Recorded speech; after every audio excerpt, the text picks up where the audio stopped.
Let's drop into Professor Tonsing's virtual office and listen to what he has to say about what a student needs to memorize. He is addressing what you need to memorize for class and also, years later, for the bar examination.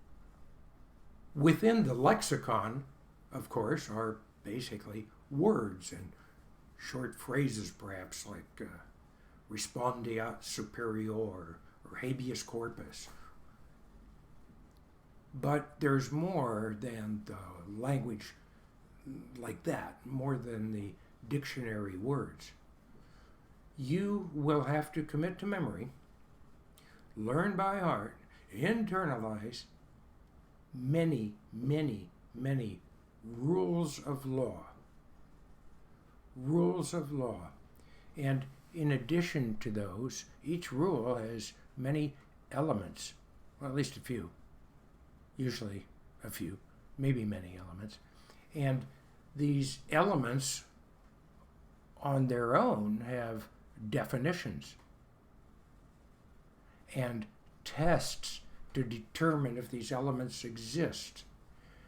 So there are definitions, rules, elements.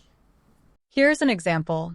Assault, a tort, is an intentional act that puts another person in reasonable apprehension of imminent harmful or offensive contact.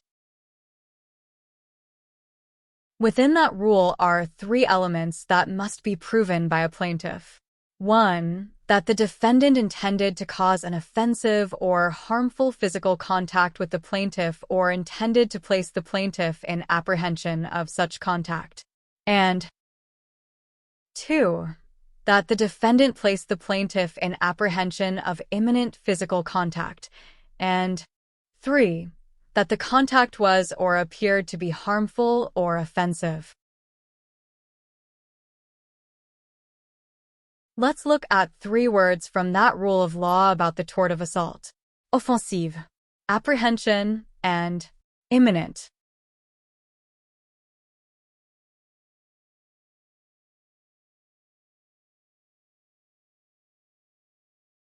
Imminent means the threatened harmful or offensive contact must be reasonably certain or likely to occur very soon. Contact is offensive. Notice I said it properly this time. If it offends a reasonable person's sense of dignity. Apprehension is a state of mind experienced when a person anticipates imminent harmful or offensive physical contact. There are other words within the rule about what constitutes assault that need to be defined as well. You see, the definitions you may know before law school are not the same as the definitions in the language of the law. Those are the definitions you need to learn by heart. So there are definitions, rules, elements. You'll need to learn defenses. What are the defenses to a breach of contract action? There are many. They need to be learned. You'll need to learn exceptions. You've probably heard of the hearsay rule. Hearsay is an out-of-court statement used to prove the truth of the matter asserted therein. There's something you'll have to memorize, probably in your second year. That is an example of a rule. The hearsay rule has, depending upon who you listen to or how you count it, as many as 15 or more exceptions.